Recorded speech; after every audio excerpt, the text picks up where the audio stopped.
सुरेश एक सुतार था जो जंगलों से लकड़ियां लाकर उनसे खूबसूरत फर्नीचर बनाया करता था। सुरेश की कला अप्रतिम थी, पर उसे कभी भी अपने काम का सही मोल नहीं मिला। सुरेश भाई, मैं इस टेबल के बस 1,000 रुपए ही दे पाऊंगा। ठीक है भैया, चलेगा। सुरेश महीने भर में बस 2 या 3 हजार रुपए ही कमा पाता था और वो सारे पैसे अपनी पत्नी शोभा के हाथ में रख दिया करता था। ये ले, इससे घर का राशन ले आ। ठीक है, पर अब आपको थोड़ा ज्यादा काम करना होगा। क्यों? क्योंकि हमारे घर में जल्द ही एक नया मेहमान आने वाला है। सच्ची? हाँ। शोभा, मैं तुम्हें क्या बताऊं कि मैं कितना खुश हूं। धन्यवाद शोभा। अब ज्यादा क्या, मैं दिन रात काम करूंगा, अपने बच्चे को सारी सुख सुविधाएं दूंगा। तू चिंता मत कर शोभा, और आज से घर के भी सारे काम मैं ही करूंगा। अरे नहीं नहीं, घर के काम मैं ही कर लूंगी। वैसे भी काम करना बच्चे के लिए अच्छा है। तुम तो बस खाना बनाना, बाकी तो मैं ही करूंगा, और मैं तुम्हारी एक नहीं सुनूंगा। सुरेश की खुशियों का ठिकाना नहीं था। उसी दिन से उसने घर के सारे काम करना शुरू कर दिया। अगर शोभा किसी काम को हाथ लगाती तो सुरेश उसे डांटा करता था। शोभा, तुम्हें मना किया है ना ये सब करने से। मैंने कहा ना मैं कर लूंगा। पर आप काम करें और मैं बैठी रहूं, ये बात मुझे अच्छी नहीं लग रही। तुम्हें अच्छी लगे या ना लगे, पर ये तुम्हारे लिए अच्छी है और हमारे होने वाले बच्चे के लिए भी। अब जाओ, बैठो वहां। डांट सुनकर शोभा एक कोने में बैठ गई और सुरेश ने सारे काम निपटा दिए। सारे काम खत्म करके सुरेश शोभा के साथ बैठ गया और ढेर सारी बातें करने लगा। दोनों अपने होने वाले बच्चे का सोचकर ही बहुत खुश थे। सुरेश अपने सुतार का काम भी करता था और घर का सारा काम भी, पर वो बहुत खुश था। समय बीता और शोभा ने एक बहुत ही सुंदर बेटी को जन्म दिया। सुरेश ने अपनी बच्ची को गोद में लिया और उसके आंसू बहने लगे। अरे आप रो क्यों रहे हैं? रो नहीं रहा, ये तो खुशी के आंसू हैं। सुरेश ने अपनी बच्ची का माथा चूमा। ये सुरेश की जिंदगी का सबसे खूबसूरत लम्हा था। कुछ दिनों बाद सुरेश और शोभा अपनी बेटी को घर ले आए। अब सुरेश सारा समय बच्ची के आसपास ही रहता था। ये गर्मियों का मौसम था और सुरेश की नन्ही परी गर्मी से परेशान थी।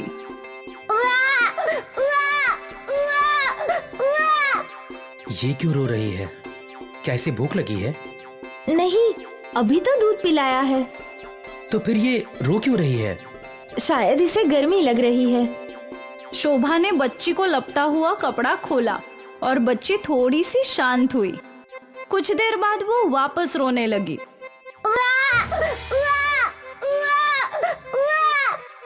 अस्पताल में पंखा था, वहाँ ये चुपचाप सोया करती थी। यहाँ हमारे घर में फैन क्या, बिजली का भी अता पता नहीं है। मैं भी आता हूँ। सुरेश अपनी पड़ोसी के घर गया और उसने बिजली की बात की। उसका पड़ोसी बिजली देने के लिए तैयार हो गया। सुरेश को हर महीने पड़ोसी को 300 रुपए देने थे। बिजली की एक तार सुरेश पड़ोसी के घर से अपने घर तक खींच लाया और उस पे बल्ब लगा दिया। बिजली तो आ गई, अब फैन खरीदना होगा। फैन कम से कम 1,000 रुपए का तो होगा ना? सुरेश ने अपनी जेब टटोली तो उसके पास केवल 100 रुपए थे। कोई बात नहीं, अब जब कोई पैसे आएंगे तो आप फैन खरीद लेना। सुरेश ने बच्ची की ओर देखा। बच्ची गर्मी से परेशान थी। मैं देखता हूँ कहीं पुराना फैन मिलता है क्या। ठीक है। सुरेश कबाड़ी की दुकान में पहुंचा। अरे भैया, आपके पास कोई पुराना पंखा है क्या? हाँ, एक, लेकिन उसकी बॉडी खराब है, पर मोटर चल रहा है। तुम्हें चाहिए तो ले लो, बॉडी बदल लेना। कबाड़ी ने सुरेश को एक पुराना सीलिंग फैन दिखाया जिसकी बॉडी टूटी हुई थी। क्या दाम है इसका? वैसे तो 100 रुपए है, पर इसकी बॉडी इतनी टूटी हुई है, इसलिए तुम 50 रुपए दे दो। ठीक है। सुरेश ने उस आदमी को 50 रुपए दे दिए और वो फैन खरीद लिया। फैन खरीदकर सुरेश हार्डवेयर की दुकान पर गया। अरे भैया, इस पंखे की बॉडी और ब्लेड कितने के पड़ेंगे? अरे ये तो बहुत पुराना मॉडल है, इसकी बॉडी तो बहुत महंगी है। बॉडी और ब्लेड मिलाकर 1,000 रुपए लगेगा। क्या? 1,000 रुपए सुनकर सुरेश चौंक गया। इतने सारे पैसे वो कहाँ से लाता? इसलिए वो चुपचाप अपने घर की ओर चल पड़ा। आप पंखा ले आए? ले तो आया, पर इस पंखे की बॉडी टूटी हुई है और इसमें नए ब्लेड लगेंगे और उसका दाम 1,000 रुपए है। बाप रे, इतने सारे पैसे कहाँ से आएंगे? कुछ ना कुछ तो करना ही पड़ेगा। सुरेश ने उस पंखे को जमीन पर रख दिया और सोचने लगा कि वो उस पंखे के साथ क्या कर सकता है। अगर मैं इस पंखे की बॉडी और ब्लेड लकड़ी से बनाऊं तो? क्या ऐसा बन सकता है? मैं कोशिश तो कर ही सकता हूं ना। और वैसे भी गुड़िया गर्मी से बहुत परेशान है। सुरेश पंखा लेकर बाहर आया और अपने सामने पड़े लकड़े के तने से पंखे की बॉडी बनाने लगा। वो बहुत बारीकी से काम करता रहा और कई घंटों बाद आखिर उसने लकड़ी से बॉडी और ब्लेड बना दिए। उसने पंखे को जॉइन किया। ये हुई ना बात। सुरेश अपने लकड़ी के पंखे को घर के भीतर ले गया और उसे छत से टांग दिया और बिजली का कनेक्शन कर दिया और फिर बटन दबाते ही पंखा घूमने लगा। अरे वाह! और रोती हुई बच्ची तुरंत शांत हो गई। मेरी मेहनत रंग लाई। हाँ देखिए, ये चुप बैठ गई। भगवान करे मैं इसकी सारी जरूरतें पूरी कर सकूं और एक अच्छा बाप बन सकूं। आप अच्छे पिता है। बच्ची खुश थी और इसलिए शोभा और सुरेश भी खुश थे। अगले दिन उनके घर पे ग्राम पंचायत के ऑफिसर आए। क्या आपके घर में किसी बच्चे का जन्म हुआ है? हाँ हाँ, अंदर आइए ना। वो ऑफिसर घर के भीतर आया। मुझे बेटी हुई है। कल जन्म हुआ है ना? हाँ। तभी ऑफिसर का ध्यान ऊपर घूम रहे लकड़ी के पंखे पर गया। ये कैसे हो सकता है? क्या ये सच में लकड़ी का है? हाँ, मैंने खुद बनाया है। अद्भुत, बहुत खूब। मैंने पहले ऐसी लकड़ी की कला नहीं देखी। ये कला नहीं, मजबूरी है साहब। सुरेश ने ऑफिसर को बताया कि क्यों उसने लकड़ी का पंखा बनाया। उस ऑफिसर ने लकड़ी के पंखे की और सुरेश के परिवार की एक तस्वीर ले ली और उसी वक्त उनकी पूरी कहानी सोशल मीडिया पर पोस्ट कर दी। इससे क्या होगा साहब? क्या होगा तुम्हें जल्द ही पता चल जाएगा। अब मैं चलता हूँ, वापस जरूर आऊंगा। लकड़ी के पंखे का फोटो और सुरेश की कहानी वायरल हो गई। लोग सुरेश की मदद करने आगे आ गए और सभी ने उस ऑफिसर के अकाउंट में पैसे भेजे। कुछ दिनों बाद वो ऑफिसर पैसों का बैग लेकर सुरेश के घर आया। तुम्हारी कहानी दुनिया भर को छू गई है और देखो, सब ने तुम्हारी मदद करने के लिए कितने पैसे भेजे हैं। तुम अपनी बेटी को हर खुशी दे सकते हो।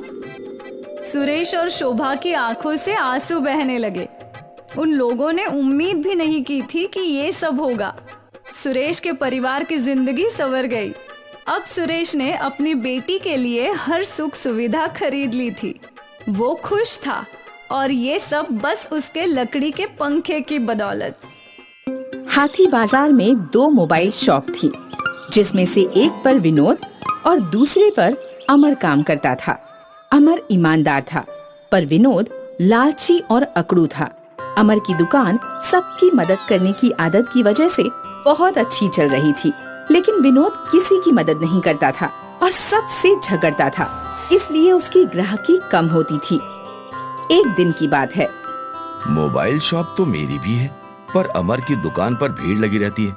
मेरे पास कम ग्राहक हैं। मुझे कुछ न कुछ करना पड़ेगा। इसकी दुकान बंद करानी होगी। अगर उसका धंधा ऐसे ही चलता रहा तो मेरी दुकान तो ठप हो जाएगी। विनोद अमर की दुकान बंद करने के लिए कुछ सोचता है और कुछ गुंडों से बात करता है। तुम सारे के सारे जाओ और अमर की दुकान को जलाकर राख कर दो। एक मोबाइल भी नहीं बचना चाहिए। खैर रुको, एक काम करो, सारे मोबाइल चुरा कर मुझे यहाँ पर देना और उसकी दुकान को आग लगा देना। गुंडे विनोद की बात को मानकर अमर की दुकान में आग लगाने के लिए चल पड़ते हैं। वो मौका पाकर मोबाइल चुरा लेते हैं और दुकान में आग लगा देते हैं। पर तभी एक आदमी भागा भागा जाता है और अमर को बताता है। अमर अमर, तुम्हारी दुकान में आग लगी है, जल्दी चलो जल्दी चलो। ये क्या कह रहे हो? ऐसे कैसे हो सकता है? आग कैसे लग गई मेरी दुकान में? ना जाने कैसे तुम्हारी दुकान में आग लगी है। मैं वहाँ से निकल रहा था तो मैंने तुम्हारी दुकान से आग की लपटें निकलती हुई देखी और मैं भागकर तुम्हें बताने आ गया। अमर भागा भागा दुकान जाता है और वहाँ जाकर देखता है तो दुकान सच में जली हुई होती है। दुकान में से धुआं निकल रहा होता है और यह देखकर वह रोने लगता है। अरे मैं लूट गया, बर्बाद हो गया। मेरी सारी दुकान जलकर राख हो गई। मेरी जीवन भर की पूंजी सब जल गई। अब तो मैं सड़क पर आ गया। अब मैं क्या करूंगा? मेरे पास तो अब रोजी रोटी खाने का सहारा ही नहीं बचा है। वह माथा पकड़कर वहीं सड़क पर बैठ जाता है। कुछ देर बाद जब उसे होश आता है तो वह खड़े होकर अपने घर की ओर चल पड़ता है। वह उधेड़-बुन में लगा हुआ चल रहा था कि वह अब क्या करे। तभी उसे एक बुढ़िया आवाज देती है। बेटा रुको, बेटा रुक जाओ। अमर, तुम बहुत ही नेक इंसान हो। तुम हमेशा सबकी मदद करते हो। माँ जी, ये सब कहने की बात है। मैं खुद ही टूट चुका हूँ तो मैं दूसरों की मदद क्या करूँगा? बेटा मेरी भी मदद कर दो ना। मेरा बेटा मुझसे रूठकर अपनी बीवी और बेटे को लेकर चला गया है। मेरा उससे एक बार बात करने का बहुत मन कर रहा है। तो माँ जी, मैं आपकी कैसे मदद कर सकता हूँ? मेरे पास तो अब मदद करने के लिए कुछ बचा ही नहीं। सब कुछ जलकर राख हो गया। बेटा तेरे पास फोन है ना? ये नंबर मिला दे जरा। मैं एक बार अपने बेटे और पोते से बात कर लूं। मेरा मन बैठा जा रहा है। ना जाने वो किस हाल में होगा। जी माँ जी, मैं अभी नंबर मिला देता हूँ। नंबर दीजिए। अमर नंबर मिला देता है और बुढ़िया उस फोन से अपने बेटे से बात करके सारे गिले शिकवे मिटा देती है और बुढ़िया का बेटा अपने परिवार सहित वापस आने के लिए तैयार हो जाता है। अमर बेटा, तूने मेरे बेटे से बात कराकर मुझ पर बहुत बड़ा एहसान किया है। अब सब मेरे पास रहने के लिए आ रहे हैं। मेरी खुशी का ठिकाना नहीं है। आज मैं बहुत खुश हूँ। ये तो बहुत अच्छी बात है माँ जी। पर बेटा तू इतना उदास क्यों लग रहा है? क्या बात है? तुम्हें इतना उदास पहले कभी नहीं देखा। अमर अपनी सारी दुख भरी कहानी उस बुढ़िया को बता देता है। बेटा मैं तेरी कोई मदद तो नहीं कर सकती, पर मैं अपने पोते के लिए ये खिलौना लेकर आई थी। पर मेरा पोता विदेश से आ रहा है। वो इस खिलौने से कहाँ खेलेगा भला? खिलौना? कैसा खिलौना? बेटा ये खिलौना एक मशीन है। इसमें मिट्टी डालने पर यह मशीन मोबाइल बना देता है। इसमें मिट्टी डालो तो मोबाइल बनकर निकलता है। ये मेरे किसी काम का नहीं। तू ही इसे रख ले। अमर उसे ले आता है। अमर ऐसे ही उदास बैठा हुआ अपने फोन की दुकान के बारे में सोच रहा था और सोचते सोचते उस खिलौने से खेलने लग जाता है। तो देखते ही देखते उसमें से मिट्टी के खिलौने की मशीन असली मोबाइल निकालना शुरू कर देती है। अरे मैंने तो मिट्टी डाली थी, पर इसमें मिट्टी का मोबाइल ना बनकर असली मोबाइल कैसे आ रहा है? कहीं ये कोई जादुई मोबाइल की मशीन तो नहीं? वह जादुई खिलौने वाली मशीन को लेकर भागा भागा बुढ़िया के पास जाता है। माँ जी, ये मशीन तो जादुई है। इसमें से मिट्टी डालने पर मोबाइल अपने आप बाहर निकल रहे हैं। आखिर ये कैसे हो रहा है? मुझे कुछ समझ में नहीं आ रहा। बेटा मैंने तो ये मशीन तुम्हें यूं ही दे दी थी, और अगर इसमें से मोबाइल निकल रहे हैं तो ये तुम्हारे नसीब के हैं। इसको भगवान की मर्जी जानकर अपने भविष्य के लिए इस्तेमाल करो और सबकी मदद करो। अमर उस मशीन की सहायता से दोबारा से मोबाइल की दुकान खोल लेता है और जब उसे जरूरत होती है तो वह उस जादुई मशीन से मोबाइल बना लेता है। अमर उस जादुई मशीन के मोबाइलों से वो सबकी मदद करता था। आज तुमने अपने व्यवहार के बलबूते पर फिर से अपनी नई दुकान खोली है। तुम्हें बहुत बहुत बधाई। मोबाइल शॉप तो बहुत हैं, पर जो तुम्हारे मोबाइल में बात है वो और कहीं नहीं। भाई, ये सब तुम्हारी दुआओं का असर है जो आज मैंने दोबारा मोबाइल शॉप खोली है। नहीं तो मेरी दुकान तो जलकर राख हो गई थी और मैंने उम्मीद छोड़ दी थी। अच्छे लोगों का साथ भगवान कभी नहीं छोड़ता। वो हमेशा अच्छे लोगों की मदद करता है। तुमने हमेशा लोगों की मदद की, आज इसीलिए भगवान ने तुम्हारी मदद की है। सही कह रहे हो भाई, भगवान इसी तरह मुझे दूसरों की मदद करने लायक बनाए रखे और मैं सदा सबकी यूं ही मदद करता रहूं। वो सबकी मदद करता था और उस मोबाइल से जो पैसे आते थे उससे वृद्धाश्रम, स्कूल और अस्पताल भी खोलता था, जिससे गरीबों की सहायता भी कर सके। अब अमर अपने मदद करने के गुण से सभी का चहेता बन जाता है और सब उसे सिर आंखों पर बिठा कर रखते हैं। जमशेदपुर गांव में मिनी और उसके दोस्त एक साथ रहते थे। मिनी बहुत समझदार और होशियार थी। मिनी के गांव का सरपंच किशोर सिंह बहुत ही घमंडी और लालची था। वो गांव वालों से बहुत ही बुरा व्यवहार करता था। मिनी और दूसरे गांव वाले उसके व्यवहार से बहुत परेशान थे। एक दिन मिनी और उसके सारे दोस्त एक साथ बातें कर रहे थे। तभी गांव का एक लड़का जयेश वहां आया और मिनी के पास आकर बोला, मिनी, हमारे गांव को हमारी बहुत जरूरत है। क्यों, ऐसा क्या हुआ जयेश? हमारे गांव में बांध टूटने की वजह से बाढ़ आ गई है। गांव के सभी घर टूट चुके हैं। गांव वाले बहुत परेशान हैं। अरे, ये तो बहुत बड़ी समस्या है। हमारे गांव के लोगों को हमारी जरूरत है। इतना कहकर मिनी और उसके दोस्त गांव की ओर चल देते हैं। मिनी और उसके दोस्त राहुल और जया जैसे ही गांव पहुंचते हैं, देखते हैं कि गांव के सभी लोग जोर जोर से रो रहे हैं और गांव पूरा अस्त व्यस्त हो चुका है। सारे घर टूट चुके हैं। मिनी ये सब देखकर बहुत उदास हो जाती है और एक कोने में जाकर बैठ जाती है। राहुल और जया मिनी के पास जाते हैं और कहते हैं, क्या हुआ मिनी? मुझे कुछ समझ ही नहीं आ रहा राहुल। मैं हमारे गांव वालों को ऐसे परेशान नहीं देख सकती हूँ। हमें कुछ करना होगा, पर हम कर भी क्या सकते हैं मिनी? हाँ मिनी, जया सही बोल रही है। हम क्या कर सकते हैं? हम जाकर गांव के सरपंच से बात करके मदद लेते हैं। मिनी, कोई फायदा नहीं है। वो तो बहुत घमंडी और लालची किस्म का व्यक्ति है। वो हमारी कोई मदद नहीं करेगा। हाँ मिनी, उसके पास जाकर मदद मांगने से मुझे भी नहीं लगता कि कोई फायदा है। फिर भी एक बार तो कोशिश कर ही सकते हैं ना। मिनी की बातें सुनकर जयेश भी वहाँ आता है और कहता है, मिनी, मैं भी तुम्हारे साथ चलूंगा। मिनी, राहुल, जया और जयेश चारों किशोर सिंह के घर की ओर चल देते हैं। किशोर सिंह घर में बैठा चाय पी रहा होता है। मिनी और उसके दोस्तों को देख किशोर सिंह कहता है, तुम लोग यहाँ कैसे? गांव के लोगों को आपकी मदद की जरूरत है। तो क्या मैंने पूरे गांव का जिम्मा ले रखा है? पर आप गांव के सरपंच हैं। आपकी जिम्मेदारी है गांव को संभालने की। गांव के लोगों की परेशानी दूर करना कर्तव्य है आपका। तुम लोग तुम्हारा ये भाषण बंद करो और जाओ यहाँ से। किशोर सिंह की सारी बातें पीछे खड़ी उसकी बेटी रिचा सुन रही थी। रिचा मिनी और उसके दोस्तों के पीछे जाती है और उनके पास जाकर कहती है, मिनी, मैं रिचा, किशोर सिंह की बेटी। हाँ रिचा, बोलो। मुझे मेरे पिताजी के व्यवहार से बहुत शर्मिंदगी महसूस हो रही है, पर मैं उनकी तरफ से तुम सबसे माफी मांगती हूँ।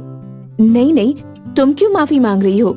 इसमें तुम्हारी क्या गलती है? मैं भी गाँव वालों की मदद करना चाहती हूँ तुम्हारे साथ। अच्छा, ये तो अच्छी बात है।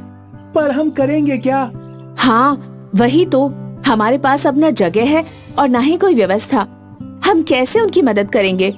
तभी मिनी का ध्यान सामने पड़े लकड़ी के ढेर पर जाता है और वो लकड़ी को देख मुस्कुरा कर कहती है, ये पेड़ हमेशा ही हमारी मदद करते हैं। क्या? मैं कुछ समझी नहीं। हाँ मैं भी। साफ साफ बताओ मिनी। हम लोग गांव वालों के रहने के लिए लकड़ी के घर बनाएंगे। पर लकड़ी के घर बनाएगा कौन? मैं। मुझे लकड़ी की पूरी कारीगरी आती है। अच्छा, पर इतनी लकड़ियाँ काफी है घर बनाने के लिए? अरे मिनी, इतनी लकड़ियों में पूरे गांव के लिए 2 मंजिल मकान बना दूं। ठीक है, तो लग जाओ काम में। मैं भी तुम्हारी मदद करता हूँ। सभी लोग अपने अपने काम में लग जाते हैं। कुछ लकड़ियाँ लाते हैं तो कुछ उन्हें लगाने में लगे हुए होते हैं। सभी लोग बहुत मेहनत से काम कर रहे हैं। अब जल्दी ही हमारे गांव वालों के पास 2 मंजिला लकड़ी का घर होगा, जो उन्हें इस बाढ़ से बचा लेगा। हाँ मिनी, चलो जल्दी जल्दी काम खत्म करते हैं। मिनी, जयेश, राहुल, जया और रिचा मिलकर लकड़ी के घर बनाते हैं और गांव वालों के रहने का इंतजाम करते हैं। गांव वाले 2 मंजिला लकड़ी के घर देखकर बहुत खुश होते हैं और कहते हैं, अरे लकड़ी के 2 मंजिला घर किसने बनाए? जरूर हमारे सरपंच जी ने बनवाए होंगे। किशोर सिंह भी वहीं खड़ा गांव वालों के सामने महान बनने के लिए चुपचाप खड़ा मुस्कुरा रहा था कि तभी गांव वालों की बातें सुनकर ऋचा और जयेश कहते हैं, ये घर पिताजी ने नहीं, मिनी ने बनवाए हैं। मिनी को पूरे गांव की मदद करनी थी। पिताजी तो इस सरपंच के पद के लायक ही नहीं है। इस पद का असली हकदार तो वो है जो गांव और गांव वालों की मुश्किलों का सहारा बन सके। हाँ सही है, गांव की सरपंच बनने की हकदार सिर्फ मिनी है। हाँ, सिर्फ मिनी ही इस पद के लायक है। ऋचा और जयेश की बातें सुनकर मिनी कहती है, ऋचा, इस पद की असली हकदार तुम हो। जिस तरह गांव वालों के भले के लिए तुम अपने पिताजी के खिलाफ जाकर गांव वालों की मदद बिना किसी स्वार्थ के करने के लिए आगे आई हो, वो काबिले तारीफ है। तुम ही इस पद के काबिल हो। तभी सभी गांव वाले पीछे से कहते हैं, आज से हमारे गांव की 2 सरपंच हैं, पहली मिनी और दूसरी ऋचा, क्योंकि दोनों ने ही बिना स्वार्थ गांव के लोगों की मदद की है और दोनों ही इस पद के लायक हैं। हम मिनी और ऋचा को गांव के नए सरपंच बना देते हैं।